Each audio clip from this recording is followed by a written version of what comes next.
Have you ever looked back at old photos and just, cringed at what you were wearing? Well, what if you could use that exact same feeling to predict the future? Today, we're going to break down a really cool thought experiment that helps you do just that, spotting massive opportunities that are hiding in plain sight. Let's dive in. Okay, so let's start with a feeling we all know really, really well, cringing at the past. You see an old commercial or a news clip, and you just get this reaction.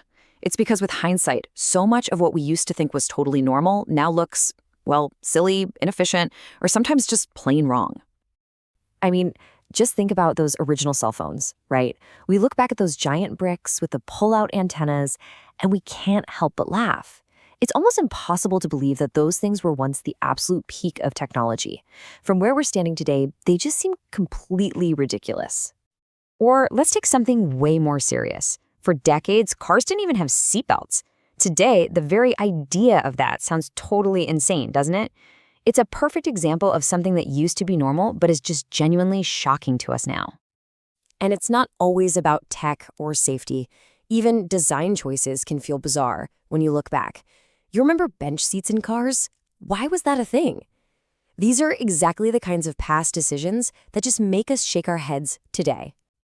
Right, so we're clearly all experts at spotting the cringe in things that have already happened. But here's the twist. What if we could use that same skill to look at our own time?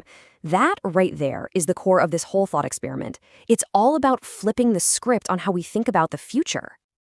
You see, normally when we try to imagine the future, we stand right here in the present and we ask, okay, what's missing? What can we invent or add? But this inverse method flips that completely on its head. It asks you to pretend you're already in the future, looking back at today, and asking a totally different question. What looks silly? What's going to make people cringe in 30 years? So the goal here is to actively hunt for the absurdities of our own time. It's a mental workout. You look at our world through the eyes of your future self, and you pinpoint what's clunky, what's inefficient, and what's just kind of dumb. Now, I know this might sound a little bit out there, but there's actually a really simple process you can follow. You can think of it like a 4-step guide to your own personal mental time travel. It's really just 4 easy steps. First, you just imagine you're in the future. Let's say it's the year 2050. Second, from that perspective, you look back at your life today. Third, and this is the absolute key, you actively search for what seems ridiculous. What makes you go, wow, I can't believe we used to do that. And finally, you have to ask why. Why do we do it that way right now? Okay, so this isn't just some fun mental game to play. This whole exercise is an incredibly powerful tool for innovation. It's about finding business opportunities long before anyone else even sees them. And this is not just a theory, it's a real, practical method that entrepreneurs actually use to come up with game-changing ideas. If you can spot what's going to be considered cringe in the future, you can start building its replacement today. Take PayPal, for example. The founders saw a total absurdity. In a world that was becoming more and more digital, we were all still using these slow physical systems to move money around. They basically thought it was cringeworthy that you couldn't just zap money to someone over the internet. So they built a solution. All right, let's actually try it right now. Think about a really common everyday object, the physical credit card. We've all got them, we use them all the time. But if you look at it from a future perspective, what's so weird about it? When you really break it down, it's pretty strange, isn't it?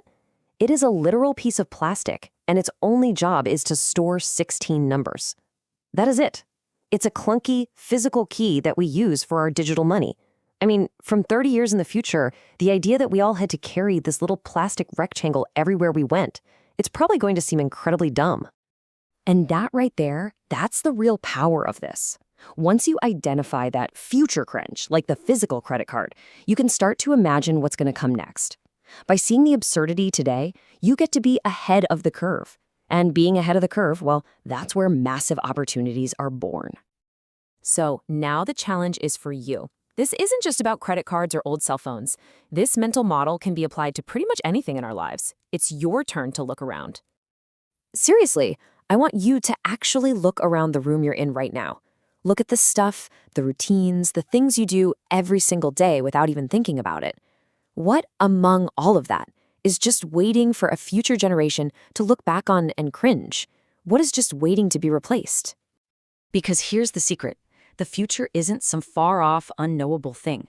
It's actually hiding right here, in the present, just disguised as the things we currently accept as normal, but which are secretly, deeply absurd.